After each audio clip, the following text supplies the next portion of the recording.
Some children learn to walk. Others learn to disappear. Jaden Miles mastered both by the time he turned 10.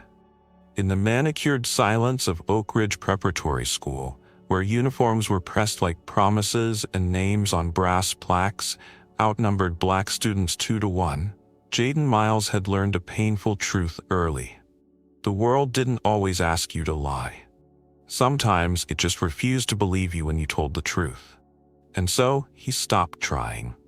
He walked with quiet steps, eyes forward, mouth measured. Not out of shame, not out of fear, but out of survival. Jaden didn't need to be taught how to code switch. He lived between two dialects of existence. One where he was the gifted, proud son of Marcus Miles, an architect of national security at the Pentagon, and one where he was the kid from the neighborhood with the old car. In one world, he was respected. In the other, he was questioned. And in between, he simply wasn't seen. Every morning at 7:15 a.m., Jaden and his father drove the same route from their modest row home in Northeast D.C. to the wrought iron gates of Oak Ridge Prep. It wasn't a long commute, but it always felt like a crossing, like slipping through a membrane into a world not built for them, but tolerating their presence so long as they didn't speak too loudly or stay too long. On that particular morning, the sun was low and gold, washing the street in calm. Jaden sat in the passenger seat, eyes tracing the skyline. His navy blazer itched slightly at the collar, and the strap of his backpack left a shallow crease across his chest. Marcus drove without music. He always did. The silence wasn't awkward, it was intentional, thoughtful, a habit formed over years of handling things too dangerous to name, too classified to repeat. He didn't fill space with noise, he filled it with presence. "Big week?" Marcus asked, glancing over briefly at the stoplight. Jaden shrugged. "Miss Bennett's having us do a class thing," he mumbled, "about our parents' jobs." Marcus's hands didn't flinch on the wheel, but something in his posture shifted. A slight pause in his breath, the kind of stillness that only someone who really watches might notice. "What are you going to say?" he asked gently. "I was thinking I'd tell them about what you do." Jaden looked at him, unsure. "I mean, not everything. Just that you work in cybersecurity at the Pentagon." Marcus raised an eyebrow, then gave the smallest nod. "You remember what I told you about details?" "Yeah," Jaden replied. "Some things are safer if you don't say too much." Smart boy. And that was it. No lecture, no warning, just a quiet exchange between two people who both knew too well that sometimes truth wasn't a shield. Sometimes it was an invitation, for ridicule, for suspicion, for scrutiny disguised as curiosity. Oak Ridge Prep rose ahead of them like a fortress of brick and marble. Its columns draped in ivy, its front circle already jammed with black Escalades, Teslas, and luxury sedans. As they pulled up, Jaden saw the usual line of students climbing out of heated leather seats, their drivers or mothers or nannies fussing with ties and hair. Jaden opened his own door and stepped out. The old sedan idled behind a Porsche. "Have a good day," Marcus said, not looking at the other cars. "And remember, just because someone doubts you doesn't make you wrong." Jaden nodded. He didn't smile, but he stood a little taller as he walked toward the gates. Inside the building, Oak Ridge was all shine and silence. Chandeliers in the main lobby, hardwood floors that whispered under polished shoes. The kind of school where each hallway was named after a donor, not a subject. The kind of school that wore its legacy like cologne, just strong enough to linger after you'd passed through. Jaden walked past framed photographs of alumni who now ran hedge funds and diplomatic corps. He passed busts of old men who'd written policies and enforced them with steel. And he passed students who didn't see him, not really. They nodded when required, smiled when adults were watching. But to most of them, Jaden was a curiosity, an anomaly allowed in by exception, not entitlement. He took it all in stride, because Jaden wasn't trying to impress anyone. He was trying to survive with dignity. There's something different about the kind of strength you build when you're constantly underestimated. It's not loud, it doesn't strut or shout, it simply exists, solid, patient, waiting. Jaden had that kind of strength. He didn't talk back when teachers ignored his raised hand. He didn't complain when he was partnered with a kid who never did the work. And he certainly didn't lash out when Miss Bennett smiled a little too long at Chase's jokes, or gave extra credit to the student whose mother donated a new science wing. He just listened, watched, absorbed. He kept notes in the margins of his math textbook, notes on patterns, not numbers, people, the way certain teachers only offered praise to students with connections, the way Chase Edmonds could say something cruel and still be called witty, the way he could offer the truth and still be questioned. It wasn't bitterness, it was clarity. And clarity, like water, always finds its level. But clarity isn't comfort. Jaden knew that when Parents' Day came, things would shift. It always did. Last year, Miss Bennett had swooned over the parent who arrived in a tailored Italian suit and claimed to advise Treasury officials in his spare time. She had smiled sweetly at the mother who chaired the board of a biotech firm. And the year before that, she'd blinked at Marcus Miles like he didn't belong. He remembered. So did Jaden. That night, after dinner, Jaden sat on his bed with the assignment sheet in his hand. The paper was clean, but something about it felt dirty. Describe what your parent does for work. It read, and how their work helps the world. He stared at it for a long time. What could he write? My dad works in cybersecurity. He leads operations to stop international threats before they reach our borders. He's prevented attacks you've never heard of. He once traced a ransomware operation across 3 continents in under 36 hours. He knows more about digital warfare than anyone in the room will ever guess. He didn't write any of that. Instead, he wrote, my dad works in cybersecurity at the Pentagon. He helps protect the country by preventing cyber threats before they happen. It was true. It was simple. It was clean. And it was just enough to invite doubt. Still, he folded the paper and packed it neatly in his bag. Tomorrow would be the day. And when tomorrow came, so did the reckoning. Jaden walked through the front doors of Oak Ridge with his head high and his heart careful. He didn't know that within 24 hours, the entire school would be on lockdown. He didn't know that foreign operatives had already breached the school's digital firewall. He didn't know that someone was watching him. Not a teacher, not a bully, but someone far more dangerous. What he did know, however, was that the truth deserved to be told. Even if it walked into the room alone, even if it was mocked, even if it had to stand in front of a class full of smirking faces and speak its name with quiet strength. And that's exactly what he was about to do. Sometimes it's not the wound that hurts most, it's the echo of laughter afterward. The classroom smelled like eucalyptus disinfectant and fresh markers. Rows of bright laminated posters lined the walls, encouraging students to be curious and speak your truth. But Jaden had learned, the louder the posters, the more carefully you had to tiptoe around the truth. It was Wednesday, presentation day. Miss Bennett stood at the front of room 204 like a museum docent, her spine a perfect line, her heels sharp against the polished floor. A single pearl necklace sat at the hollow of her throat like punctuation on a sentence no one could interrupt. She held her tablet, reading names in order. Her voice rang with warmth, though it wasn't shared equally. Some students got the full bouquet. Eye contact, encouragement, a little nod. Others, like Jaden, got the tone she reserved for broken pencils and forgotten homework. Polite dismissal with a trace of condescension. The room buzzed with quiet energy as each student took their turn. My dad closed a real estate deal for $4 million last month. My mom's an advisor to 2 members of Congress. My parents own 3 startups. They're in biotech and AI. The class applauded after each one, more out of habit than interest. Miss Bennett offered smiles like candy. each one shaped slightly to the status of the child who stood before her. Then she looked down at her tablet and paused. Next up, Jaden Miles. A ripple of surprise moved across the room. Jaden never volunteered to go early. He stood slowly, feeling every eye fall on him like the weight of 1,000 loaded questions. He walked to the front of the class, not with swagger, not with fear, but with the quiet confidence of someone who knows the truth even if no one else believes it.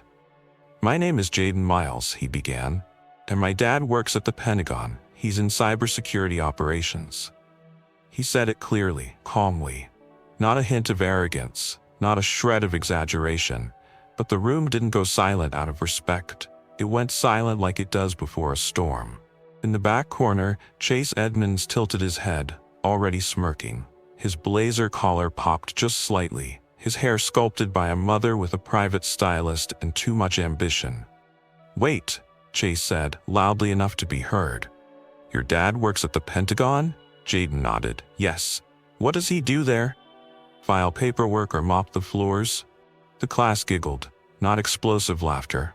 Worse, mean chuckles. The kind that sneak between ribs and settle in your spine. Ms. Bennett didn't stop it. In fact, her mouth twitched upward.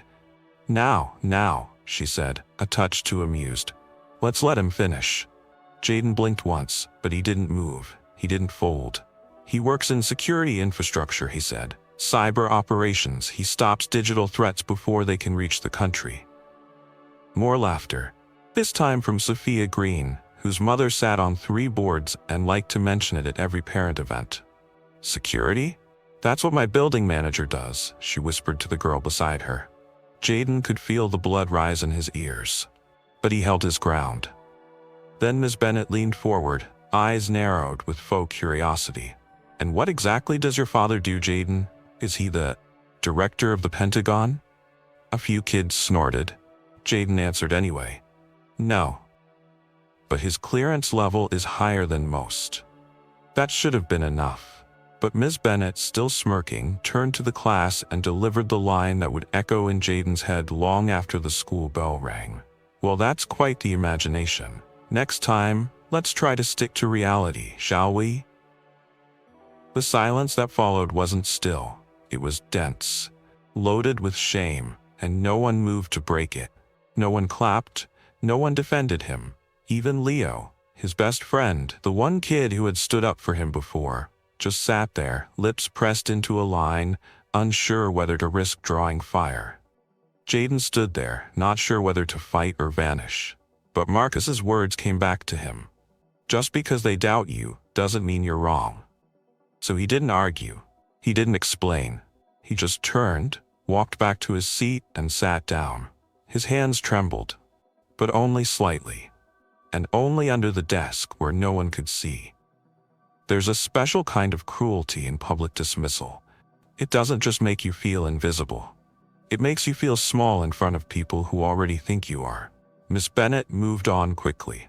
She praised the next student lavishly, a girl whose father was a venture capitalist, and never once looked back at Jaden.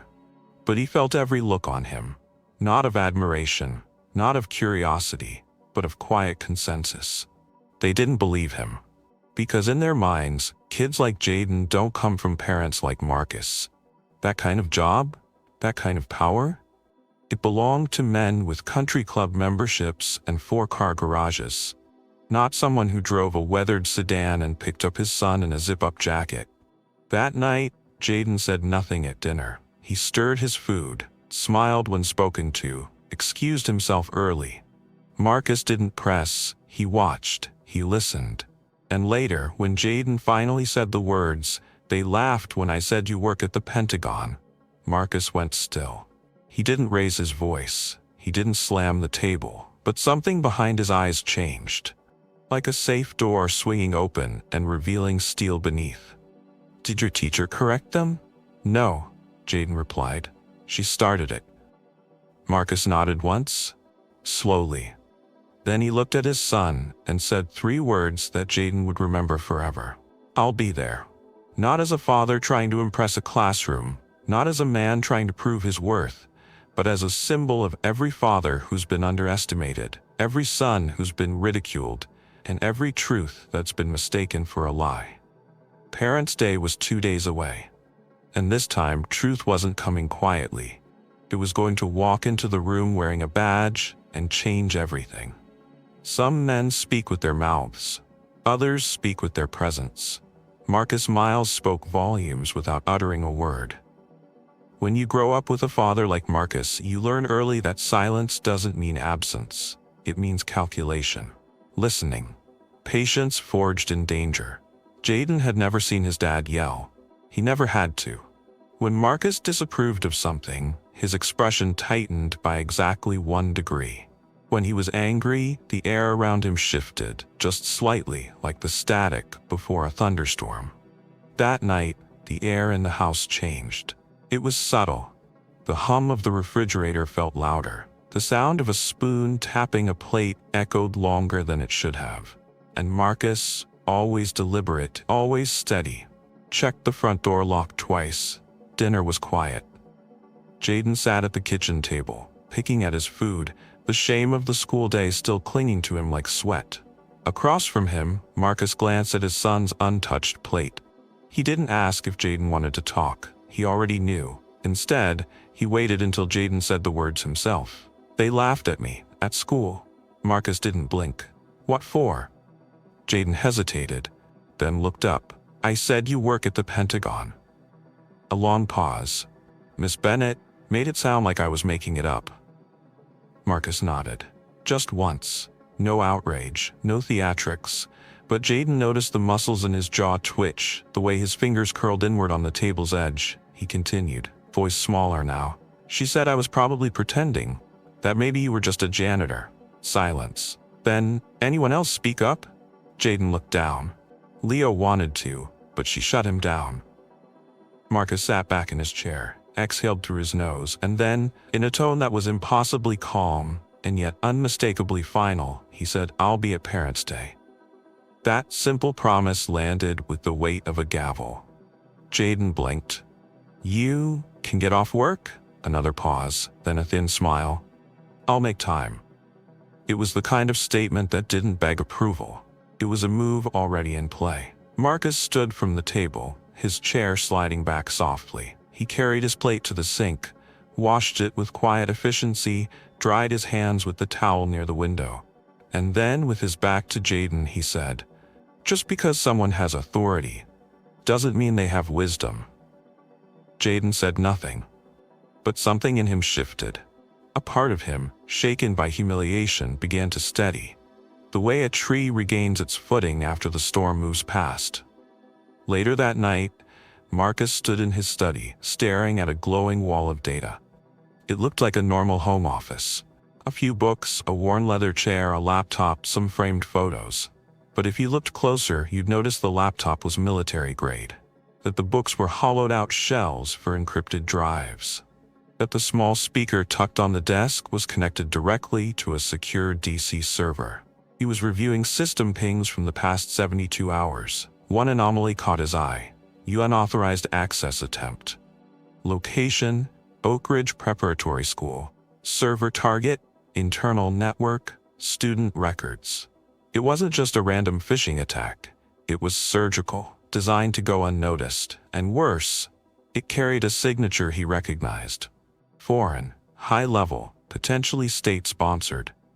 Marcus didn't react outwardly. He simply clicked once, opened a terminal, ran a trace. The results made his shoulders square. Whoever was targeting Oak Ridge knew what they were doing. And they weren't after grades or attendance logs. They were after students with high-clearance parents. Marcus didn't need to wonder why his son's name was among them. He already knew. In the living room, Jaden was finishing up his homework. But his thoughts were elsewhere. He kept seeing Miss Bennett's smirk, the way the other kids laughed, the word janitor echoing in his mind like a taunt drawn in chalk on a blackboard. He hated how much it bothered him. He hated that he still cared. Then he heard a knock at the study door. Not loud, just a single tap. Marcus opened it. "Still up?" he asked. Jaden nodded. "Just couldn't sleep." Marcus looked at him for a moment, Not just looked, studied. The way he would examine a classified schematic, the way he'd scan a high-risk situation. Then he opened the door wider. "Come here a second."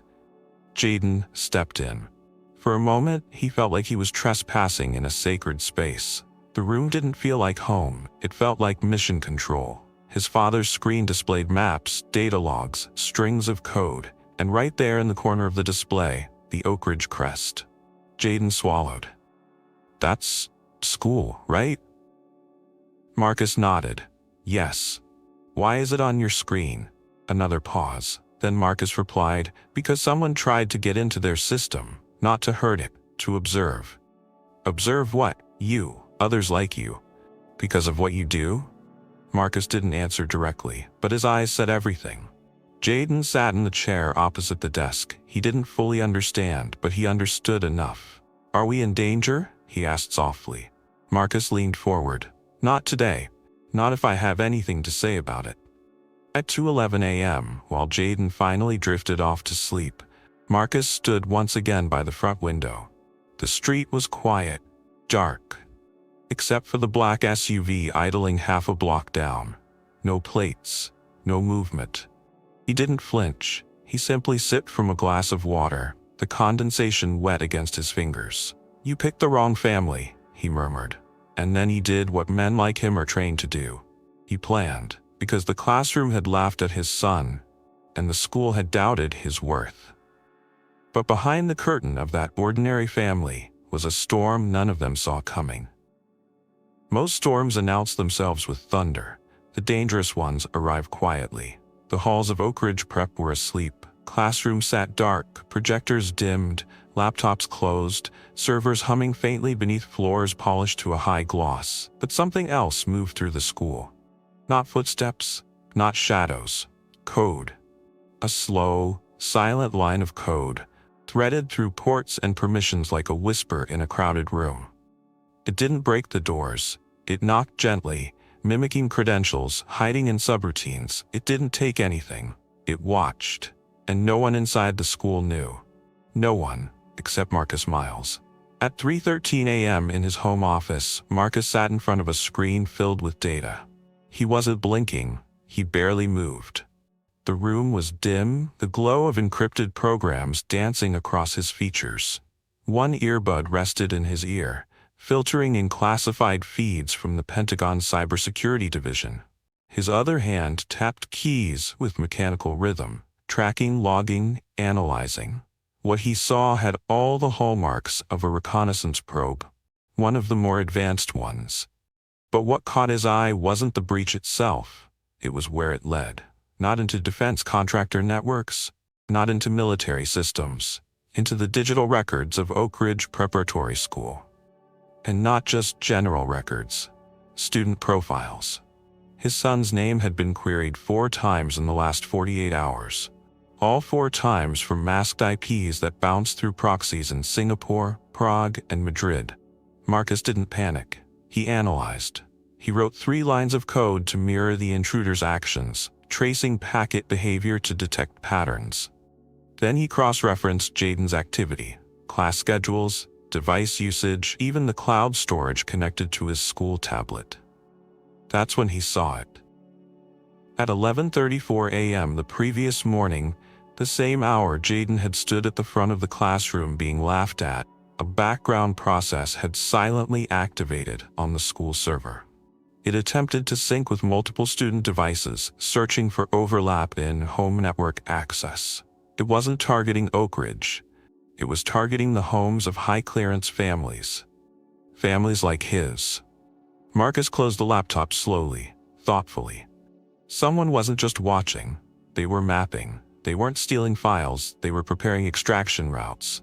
He stood up, moved to the window. The SUV across the street was gone now. That made him more uneasy than if it had stayed. He tapped a number into his encrypted phone and held it to his ear. A woman's voice answered on the second ring. "Langley. It's Miles." Code read 4. Location? Oak Ridge Prep. Local. Not foreign soil, but the signal's dirty. Acknowledged. Do you require an incident response team? Not yet. Then what do you need? Access. And silence. There was a pause. Then the line went dead. 10 seconds later, a secure gateway opened on his terminal. Marcus returned to his desk, eyes cold. He didn't know who was behind it yet, but he knew how they were moving, and that meant he could intercept them. Meanwhile, just a few miles away, the classroom that had embarrassed his son sat in innocent silence. Miss Bennett slept peacefully, unaware that her smug dismissal had landed on the radar of someone who could dismantle her career or her school with a single phone call. But Marcus wasn't thinking about Miss Bennett. Not yet. He was thinking about something bigger. Something older. Something he thought had ended 5 years ago in Syria.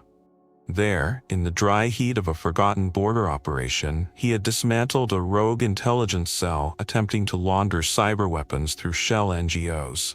Only one man had escaped.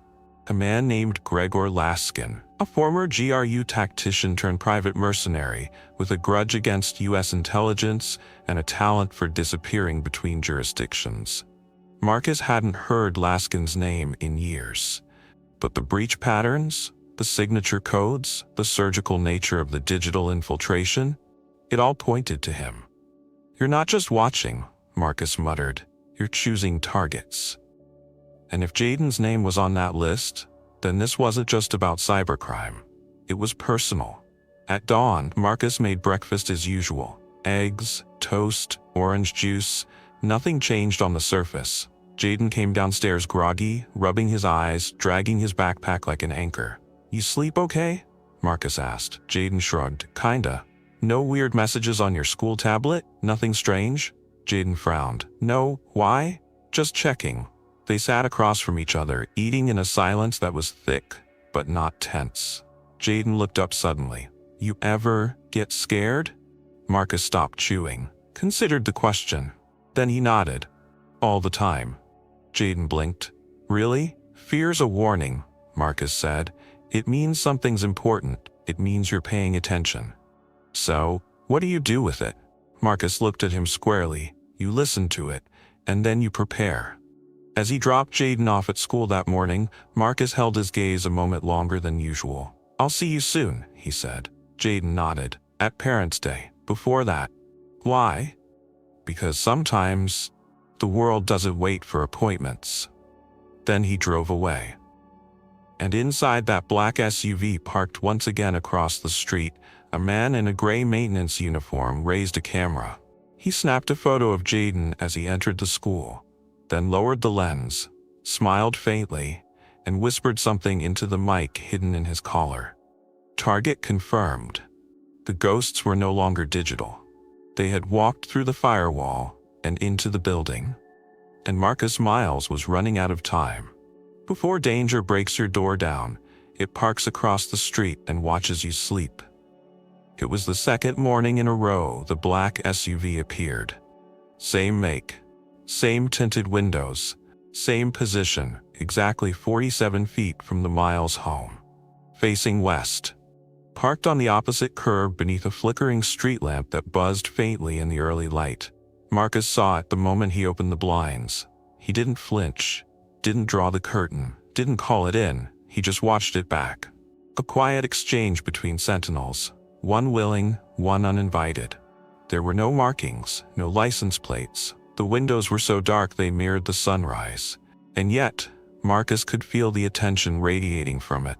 Not the clumsy curiosity of a nosy neighbor, but the cold, methodical surveillance of someone trained. Inside the SUV, a man sat still in the driver's seat. He didn't smoke, he didn't text, he didn't fidget. He simply stared at the house. And behind the driver, though neither Marcus nor Jaden could yet see, was a large black case latched and reinforced. Not luggage. Equipment. Jaden stood beside his father in the hallway, backpack slung over one shoulder. He followed Marcus's gaze. "That's the same car from last night, isn't it?" Marcus didn't answer. "Is it the police?" Still no reply. Jaden shifted uneasily. "Dad, should I be worried?" Finally, Marcus turned to his son. His voice was low, careful. Not dismissive, protective. "No, you should be aware, but not afraid." He knelt slightly, adjusting the collar of Jaden's shirt, brushing invisible lint from his blazer. Do what we talked about. Stay near staff. Don't go off alone. If anything feels wrong, call me immediately." Jaden nodded. His eyes searched Marcus's face, not for instructions, but for confirmation that he was still safe. "Will you be at school today?" "I'll be nearby." "Because of Parents' Day?" "Because of you." As they stepped outside, Marcus kept one hand casually in his pocket where his personal defense device, a modified encrypted pager with a silent distress beacon, rested against his thumb. He walked his son to the car like any normal father, opened the door, closed it behind him, then paused and looked up, straight at the SUV. For a few seconds, no one moved. Then, barely perceptible, the tinted window on the driver's side lowered. 1 inch. Just enough for Marcus to see the glint of mirrored sunglasses and the faintest hint of a nod. Like a calling card, like a warning. They drove to Oak Ridge Prep in silence.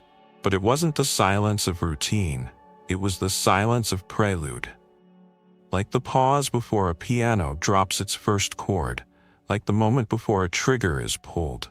Jaden glanced sideways at his father as they pulled up to the school. "That SUV? Why was it at our house?" Marcus didn't answer immediately. He scanned the drop-off zone.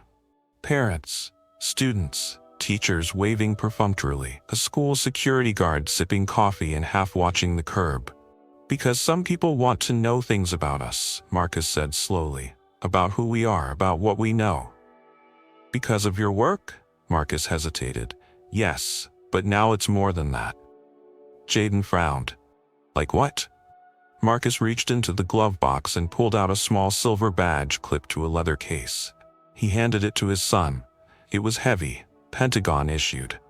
"This isn't just who I am. It's who they fear. And now, because of what happened at school, they know my name is connected to you." Jaden's eyes widened. "That's bad, isn't it? It means we're visible. And when you're visible, you need to be ready." "For what?" Marcus looked toward the school gates, for them to come closer. Back in the SUV, parked 3 blocks from Oak Ridge, the man in the gray uniform spoke softly into a handheld radio. "Child dropped off. Asset is in motion." A scratchy voice responded. "Target confirmed. Proceed to phase 2. The man smiled faintly. He adjusted his uniform in the mirror, revealing a small badge labeled Custodial Services. Then he stepped out of the vehicle and began walking toward Oak Ridge's back service entrance. They were no longer just watching. They were moving. And Marcus Miles knew, a storm that starts with silence always ends with fire. Sometimes truth doesn't need to speak. It just needs to walk through the door. The classroom was filled with the low murmur of polished voices. Parents in designer blazers smiled over cups of French roast, exchanging handshakes like business cards. The air smelled faintly of cedarwood cologne and lemon-scented sanitizers. It was Parents' Day at Oak Ridge Preparatory School, an institution where resumes walked into the room long before the people who wore them did. Ms. Lehesta Bennett stood at the front of the class like a poised curator, greeting each parent with a tailored compliment. "Dr. Whitman, lovely to see you again. Your son's project on global investments was simply brilliant. Mrs. Green, thank you for bringing those gluten-free pastries. You always go the extra mile." And then she saw him, Marcus Miles, standing at the threshold of the door in a dark, perfectly tailored suit. A calm expression, a quiet stare. And clipped to his chest, a Pentagon badge glinting under the fluorescent light, the gold seal unmistakable. Time slowed for Ms. Bennett. Her greeting stalled mid-sentence. Her smile wavered. Not vanished, just fractured. For the first time since the start of the semester, her voice failed her. Jaden, seated near the window, turned instinctively. When he saw his father, his shoulders lifted. Something inside him uncoiled. He stood up a little straighter, as if the truth had finally arrived.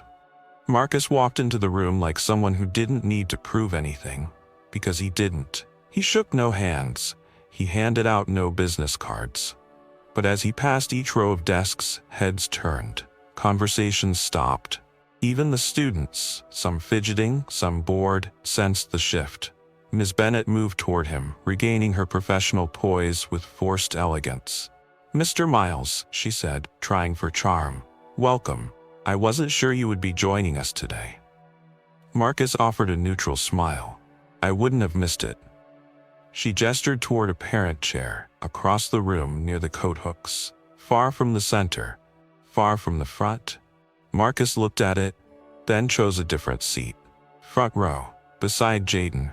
The gesture wasn't loud, but in a room full of people who lived by hierarchy, it landed like thunder. For the next 20 minutes, the students presented small projects on family professions. Tyler Whitman boasted about property acquisitions. Sophia Green spoke about pharmaceutical lobbying. Miss Bennet clapped for each one with glowing pride. And then came Jaden's turn. He rose, calmly. No tremble this time. "My name is Jaden Miles. My father works at the Pentagon, in cybersecurity." A few parents exchanged glances. Chase Edmonds snorted softly in the back, but this time Jaden didn't falter. "He works in infrastructure defense. That means when hackers try to break into systems, medical, military, government, he's one of the people who stops them." A pause. Then glancing toward Marcus. "He protects people you'll never meet, from dangers they'll never see." Silence. No laughter this time. Just the sound of truth settling into the room like weight. Miss Bennet approached slowly, her smile thin. "Thank you, Jaden," she said. "That was quite an improvement." She turned to Marcus. "You must be very proud." Marcus nodded once. "I am." "And what is it exactly that you do at the Pentagon?" she asked, trying perhaps to mask her discomfort with curiosity. Marcus looked her in the eye. "I lead strategic counter-cyber operations. My clearance level is above top secret. My work involves identifying foreign threats before they reach domestic networks, including those connected to institutions like Oak Ridge." Ms. Bennet blinked. "I see." But she didn't, not yet. Then the classroom door opened quietly. A man in a dark suit leaned in, whispered something to Marcus. His voice was too low to be heard. But Ms. Bennet saw the shift in Marcus's eyes, saw the sudden gravity. "Excuse me," Marcus said, standing up. "I'll return shortly." He left the room with the agent. Miss Bennet turned to the room, clearly flustered. "Let's move on to our next presentation." But the balance had shifted. Students whispered. Parents whispered louder. And Jaden, sitting alone again, no longer felt alone at all. He looked at the chair his father had occupied and saw not absence, but presence that lingered long after he had left. In the hallway, Marcus walked with the agent in silence. "We have a situation," the agent said. "Attempted access, internal breach, Oak Ridge servers, same signature from the foreign actor we flagged last night." Marcus's jaw tightened. "Is my son's name on the list again?" "Yes, along with 7 others." "Where's the breach coming from?" "Inside the school." Marcus didn't blink. "Then we contain it, now." Back inside the classroom, Ms. Bennet tried to resume the program, but she kept glancing at the door, worry behind her eyes, regret in her throat, because now she knew. She hadn't just mocked a boy, she had mocked a sentinel. And that sentinel had just walked into her classroom with a badge heavy enough to sink her assumptions like stones in still water. Some truths crack the ground beneath your feet. Others seal the doors and call for silence. It started with the faintest flicker. The lights in room 204 blinked once, just enough for a few parents to glance up from their coffee. A second later, the digital projector in the corner stuttered, its cheerful slideshow freezing mid-animation. Ms. Bennet paused mid-sentence. "That's odd." Jaden noticed it first. Not the lights, not the screen, but the sound, or rather, the absence of it. The hallway outside, usually filled with distant laughter or footsteps, had gone completely silent. Then came the voice over the intercom. Not Principal Avery's polished tones, not the usual, "Good morning, Oak Ridge" cadence. This voice was clipped, military, unmistakably urgent. "Attention, all students and faculty, please remain in your current locations. This is not a drill." The classroom fell into a stunned hush. A few students turned toward the door. Parents exchanged anxious glances. Chase Edmonds' father muttered something under his breath about lawsuits. Miss Bennett stood frozen for a beat too long. Then, finding her voice, "I'm sure this is just a precaution. Everyone, please stay calm." But her hands trembled as she moved to close the blinds. Jaden stared at the door. His father had only stepped out a few minutes earlier. But now, the room felt like a pressure chamber. Something was wrong, and Marcus knew it. Outside room 204, the hallway had transformed. Two men in dark suits stood posted at either end. Their eyes constantly scanned. Earpieces buzzed with coded chatter. The kind of quiet urgency that said, "This isn't just a security drill. This is containment." Marcus was on the move, flanked by two federal agents and trailed by the school's visibly sweating headmaster, Principal Avery. "We've secured all access points," one agent said. "Confirmed breach signature matches the one from last night," said another. "Marcus, we think the actor may be inside the building." Marcus's voice was calm, deadly precise. "Surveillance feeds? Offline since 6:13 this morning. Full system lockdown initiated by an internal override, not external. So they're using credentials from inside Oak Ridge." "Yes, likely a staff member." Marcus stopped. "Which wing?" "West. The hallway where Jaden's classroom sat." Back in room 204, the mood had shifted from confused to uneasy. "Why are we locked in? Is there a threat? Shouldn't we be evacuating?" Ms. Bennett did her best to smile, but it didn't reach her eyes. "Everyone, please stay seated. I'm sure the administration is just being cautious." That's when the classroom door opened, and Marcus stepped back inside. He no longer wore the gentle presence of a polite father. His face was unreadable, his voice flat, authoritative. "Everyone, please remain seated and calm." His badge was now visible in full, and the weight of it stopped all questions. "There has been a credible threat to this school's digital and physical security systems. All students and staff are currently under protective lockdown." Gasps rippled through the room. "What kind of threat?" a parent asked sharply. Marcus didn't blink. The kind you never see coming until it's standing behind the firewall or inside your hallway. Jaden's breath caught. He'd always known his father was powerful. But now, standing at the front of the room, flanked by agents and radiating command, Marcus looked like the kind of man who could stop a war with one word. Ms. Bennett swallowed. "Mr. Miles, I had no idea." "That I wasn't lying?" Jaden said quietly. Her gaze darted to him. The color drained from her face. "Jaden," Marcus cut in, his tone cool but laced with steel. "Now's not the time, Miss Bennett." He turned to the room. "I need everyone here to stay exactly where they are. Do not open the door for anyone except a verified agent. Do not use cell phones. We believe someone inside this building is part of a coordinated surveillance operation. That includes attempts to access the digital records of students with government ties." A stunned silence fell. It wasn't just a lockdown, it was a breach. A live one. Jaden raised his hand. "Is it because of me?" Marcus turned. For a brief moment, the commander vanished, and the father returned. "You didn't do anything wrong. But they're after me? They're after what I protect," Marcus replied. "And you're connected to that now." A beat passed. Jaden swallowed hard. "Then what do we do?" Marcus smiled, faint but real. "We stay calm, we stay together, and we don't give them what they came for." Suddenly the intercom crackled again.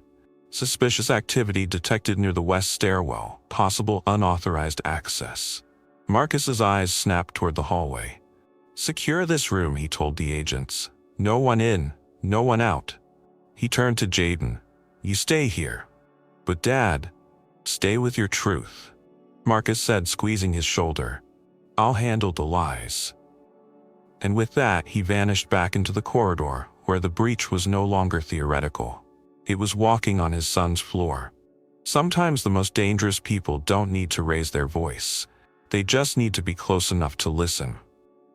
The west stairwell was empty, at least to anyone who didn't know how to look. Marcus Miles moved like a man born to shadows. His steps were silent, His eyes scanned every corner, every tile, every flickering camera in the ceiling that now showed only static. He knew what silence meant, not safety, but cover. There was no announcement, no alarm, just the whisper of shoe rubber on tile and the sound of his own breathing. And then, there, a figure, near the fire door at the end of the hall. Gray custodial uniform, ID badge, moving casually as if nothing was wrong, too casually. Marcus slowed, then he spoke. Only once. "You're not staff." The man turned. He was young, clean-shaven, too clean. Not surprised, not alarmed. His eyes flicked to Marcus' badge, then to Marcus' face, then he smiled. "Didn't expect you so soon." Marcus raised his voice just enough for the hidden mic in his collar to pick up. "Confirmation, target located. North Hall, stairwell C, request silent intercept, one subject. Do not startle." The man stepped back slightly toward the fire door. Marcus took one step forward. "You move, you disappear. You don't want that." "On the contrary," the man said. "Disappearing is what I'm paid for." His hand twitched. Marcus saw the movement, not toward a gun, toward a small device, black, metallic, about the size of a thumb drive. A trigger. He didn't hesitate. Marcus lunged. The hallway exploded into motion. The man bolted for the stairwell door. Marcus caught his arm just before it hit the panic bar. The door slammed outward as they both crashed through, landing hard on the cement steps. The device skittered away. The man twisted violently, driving an elbow toward Marcus's ribs. But Marcus had already moved. He blocked, pivoted, drove his knee into the man's thigh, knocking him off balance. The agent was good. But Marcus had been doing this longer than he'd been alive. 3 moves later, the man was face down on the stairs, both arms twisted behind his back. Marcus pressed his knee between the man's shoulders. "Who sent you?" No answer, just a laugh, a quiet, bitter laugh. "You think I'm the only one in this building?" Marcus's jaw tightened. "What did you put in the system?" The man turned his head just slightly. "You should ask your son." And then, his mouth twitched. Marcus recognized the movement. He rolled instantly, pulling the man back just as his jaw clenched. Too late. A tooth had shattered. Cyanide capsule. The man went limp in his arms, dead, silent, and smiling. Marcus stood slowly. Agents flooded into the stairwell a moment later. One looked at the body. "Jesus, is he?" Marcus nodded. "He's not talking." Another agent retrieved the device. "Encrypted. Looks like a relay. Could be sending signals off-site." Marcus turned away. "Trace everything. Get it to Langley. I want eyes on every packet of data this guy touched." Then he pulled out his phone. Jaden, he had to make sure. He called once. No answer. Called again. Finally. "Dad? Are you still in room 204? "Yeah, we haven't moved." "What happened?" Marcus took a breath. "Nothing you need to worry about. Stay with the agents. I'll be there soon." He ended the call. But his thoughts were already racing. Because if this man wasn't alone, then someone else might already be one step closer. To Jaden. To everything Marcus had sworn to protect. To the secret they hadn't revealed yet. Because the breach wasn't just about surveillance. It was about leverage. And Marcus Miles knew. When enemies couldn't steal your data, they came for your family. The most dangerous files are never labeled. The most valuable secrets don't sit on hard drives, they sit in living rooms, backpacks, and the minds of children. Marcus Miles stood over the body in the stairwell for exactly 3 seconds longer than necessary. Not out of shock, but because he was calculating, remembering, pattern matching, this man's movements, his accent, the device. They weren't just intrusions, they were a message. And the message wasn't sent to the Pentagon, it was sent to him. By the time he returned to the security command post the agents had set up in the main office, the encrypted relay device had already been disassembled and plugged into an analysis rig. "It's military grade," one agent confirmed. "Remote sync capability. Burst transmissions. We think it was offloading school data to an external server every 12 hours. "Which server?" Marcus asked. "Still working on the trace." "But sir, we found something else." The tech pointed to a folder labeled Tier A. Inside it were 8 names. 8 students. All children of high-level government officials. And at the top of the list, Jaden Miles. Marcus felt the chill settle behind his eyes. "This isn't just surveillance," he said. "It's target acquisition." "What do you mean?" "They were building a blueprint. Family structures, schedules, network overlaps." The agent paled. "Sir, that's kidnapping prep." Marcus nodded slowly. "They weren't trying to hack the Pentagon. They were trying to go through it, using our children." In room 204, the classroom was no longer restless. It was silent. The agents had secured the exits, but the unease had taken root. Jaden sat with his hands folded tightly in his lap, eyes scanning the room. He couldn't stop thinking about the man his father chased. What if there were more? What if they were already inside? He reached for his school tablet. The screen was dark. But then, a flicker. A symbol appeared. It wasn't an app. It was a ghosted icon, not visible to most. But Jaden had seen his dad run surveillance scans enough times to recognize a breach signature. It was a remote access port. Live. Someone was watching from inside the network. Jaden looked up and locked eyes with the substitute tech assistant at the back of the classroom. A man who hadn't spoken once since the lockdown began. The man saw the look and he moved. Jaden reacted without thinking. He stood, overturned his chair, and shouted, "Get down!" One of the agents turned just in time to see the fake assistant draw something from his belt. Not a gun, a signal scrambler. The room went dark. Lights out, blinds shut, tablets dead, phones useless. But not Jaden. He remembered what his dad taught him. Move low, move quiet, move smart. He ducked under the desk, pulled the small portable flash drive his father had given him weeks earlier, a backup beacon, and shoved it into the school tablet. It lit up with a blue pulse.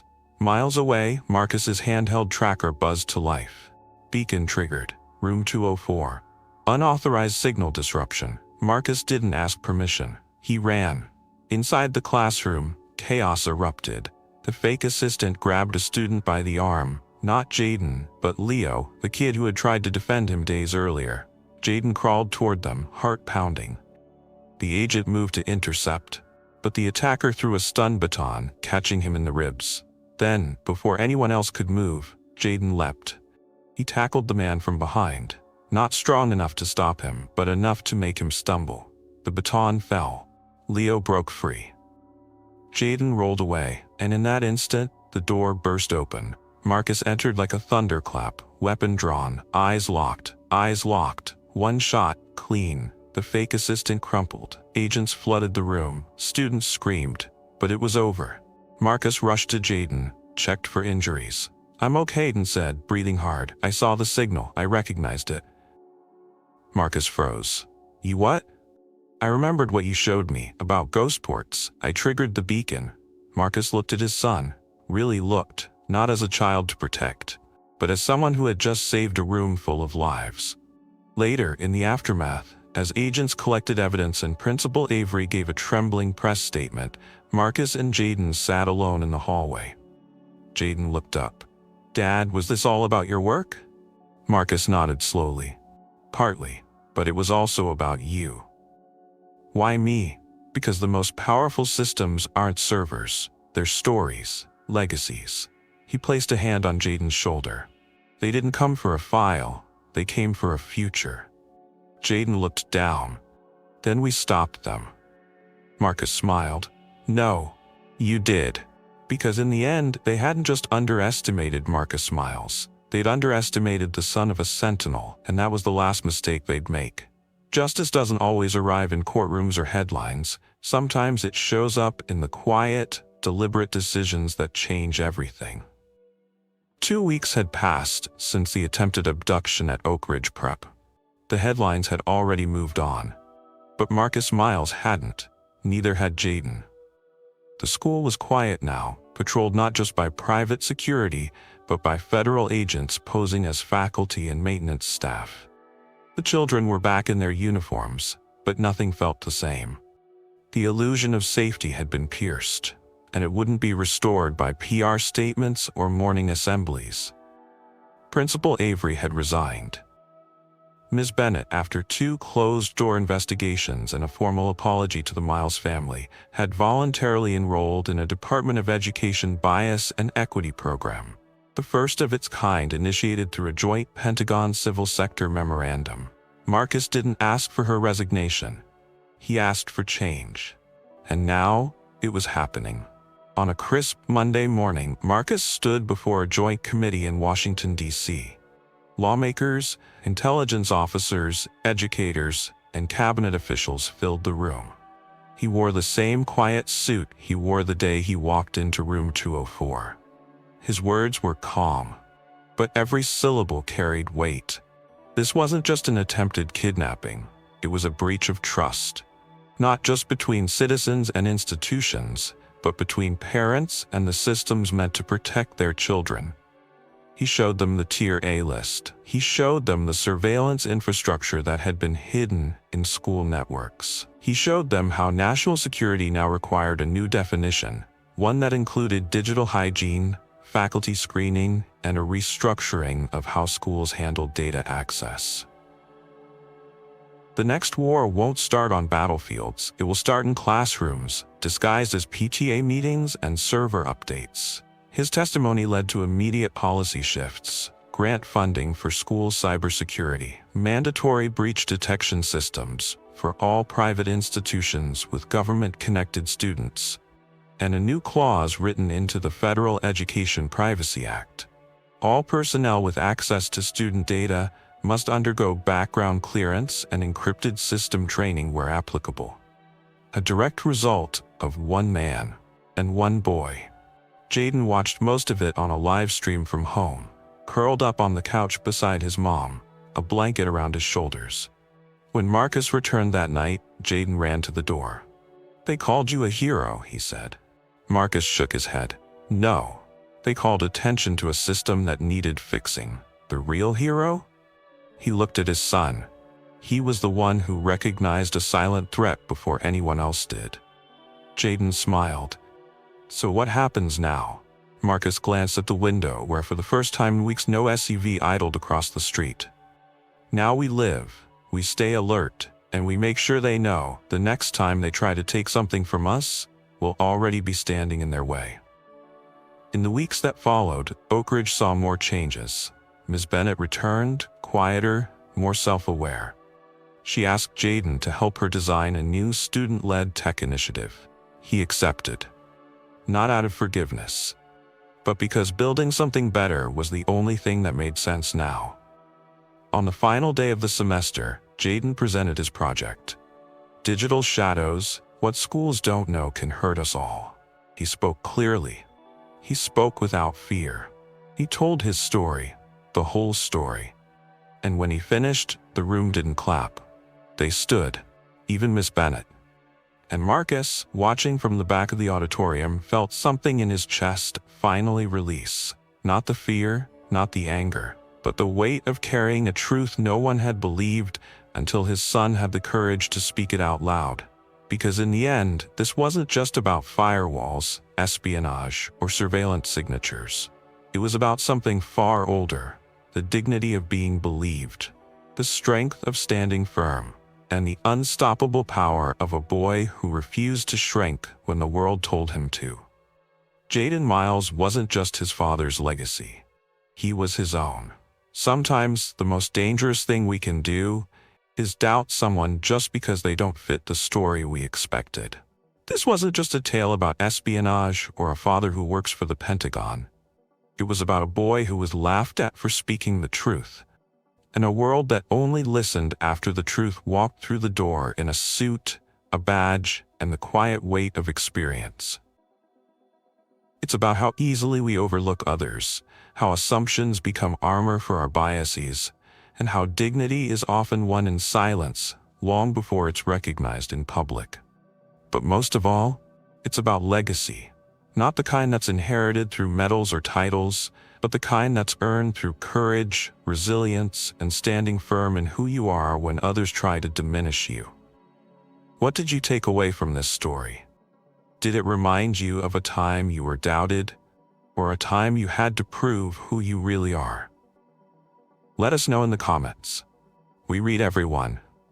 And if this story moved you, even just a little, please like, subscribe, and share it with someone who needs a reminder that silence doesn't mean weakness, that truth doesn't always shout, and that the next hero might be sitting in the back of a classroom, waiting for the world to believe them. We'll see you in the next story. Until then, stay powerful, stay kind, and never stop standing tall.